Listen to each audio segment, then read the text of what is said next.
Chapter 5. Increasing Life. You must get rid of the last vestige of the old idea that there is a deity whose will is that you should be poor, or whose purposes may be served by keeping you in poverty. The intelligent substance which is all, and in all, and which lives in all, and lives in you, is a consciously living substance. Being a consciously living substance, it must have the nature and inherent desire of every living intelligence for increase of life. Every living thing must continually seek for the enlargement of its life, because life in the mere act of living must increase itself. A seed dropped into the ground springs into activity, and in the act of living produces 100 more seeds. Life by living multiplies itself. It is forever becoming more. It must do so if it continues to be at all. Intelligence is under the same necessity for continuous increase. Every thought we think makes it necessary for us to think another thought. Consciousness is continually expanding. Every fact we learn leads us to the learning of another fact. Knowledge is continually increasing. Every talent we cultivate brings to the mind the desire to cultivate another talent. We are subject to the urge of life, seeking expression, which ever drives us on to know more, to do more, and to be more. In order to know more, do more, and be more, we must have more. We must have things to use, for we learn and do and become only by using things.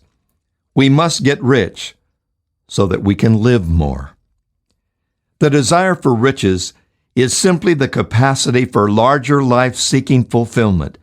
Every desire is the effort of an unexpressed possibility to come into action.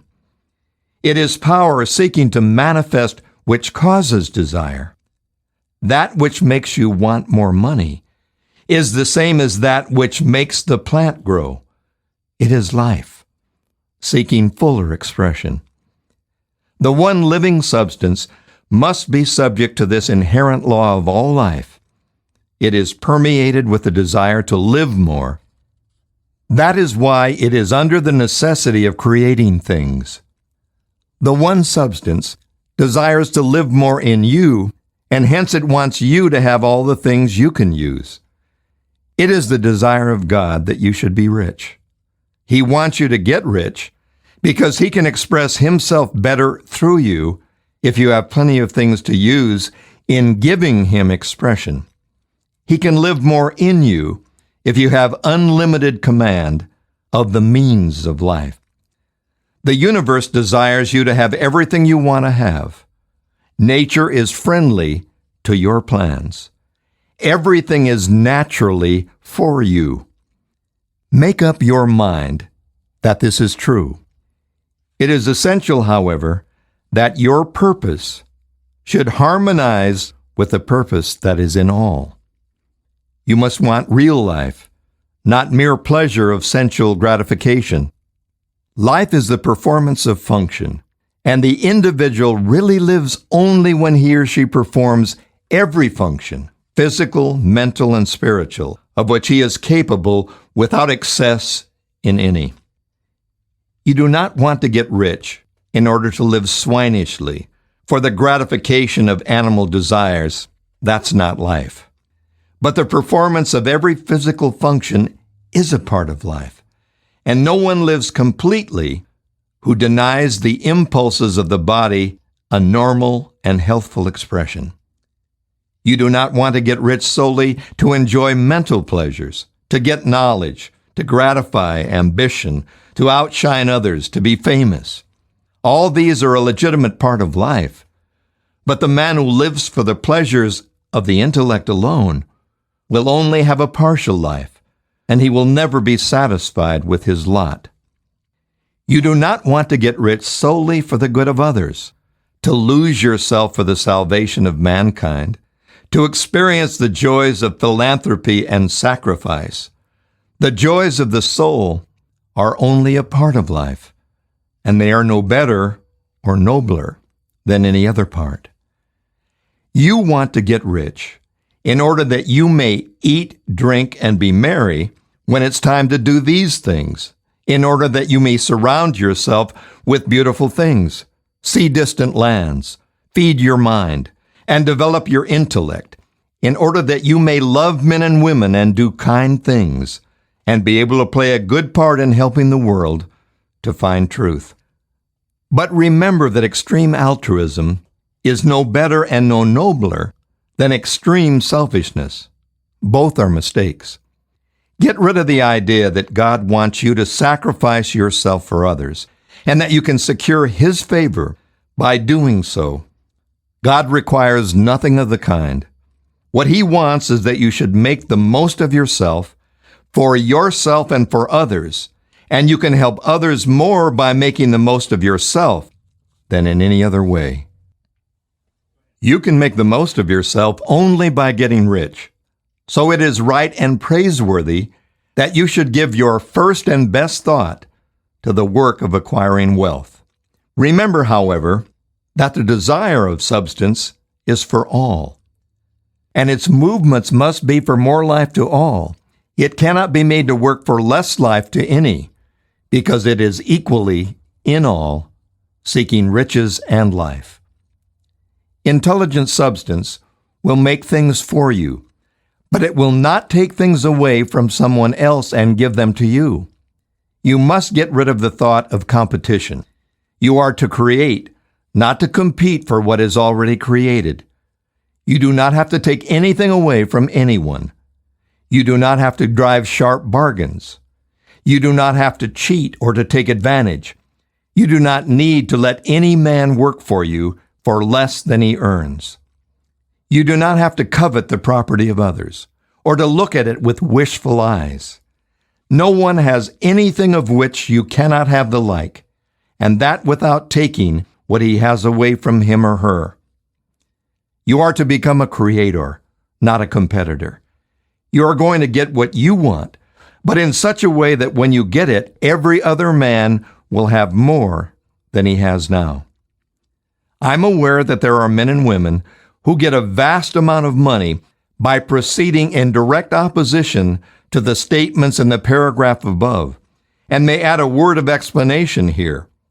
Men of the plutocratic type who become very rich do so sometimes purely by their extraordinary ability on the plane of competition, and sometimes they unconsciously relate themselves to substance in its great purposes and movements for the general racial upbuilding through industrial evolution. Rockefeller, Carnegie, Morgan et al. Have been the unconscious agents of the supreme in the necessary work of systematizing and organizing productive industry, and in the end, their work will contribute immensely toward increased life for all. Their day is nearly over. They have organized production, and they will soon be succeeded by the agents of the multitude who will organize the machinery of distribution. The multimillionaires are like the monster reptiles of the prehistoric eras. They play a necessary part in the evolutionary process, but the same power which produced them will dispose of them. And it is well to bear in mind that they have never been really rich. A record of the private lives of most of this class will show that they have really been the most abject and wretched of the poor. Riches secured on the competitive plane are never satisfactory and permanent. They are yours today and another's tomorrow. Remember, if you are to become rich in a scientific and certain way, you must rise entirely out of the competitive thought. You must never think for a moment that the supply is limited. Just as soon as you begin to think that all the money is being cornered and controlled by bankers and others, and that you must exert yourself to get laws passed to stop its process, and so on, in that moment, you drop into the competitive mind, and your power to cause creation is gone for the time being. And what is worse, you will probably arrest the creative movements you have already instituted. Know that there are countless millions of dollars worth of gold in the mountains of the earth, not yet brought to light. And know that if there were not, more would be created from thinking substance to supply your needs. Know that the money you need will come, even if it is necessary for 1,000 men to be led to the discovery of new gold mines tomorrow. Never look at the visible supply. Look always at the limitless riches in formless substance, and know that they are coming to you as fast as you can receive and use them. Nobody, by cornering the visible supply, can prevent you from getting what is yours. So never allow yourself to think for an instant that all the best building spots will be taken before you get ready to build your house, unless you hurry. Never worry about the trusts and combines and get anxious for fear that they will soon come to own the whole earth.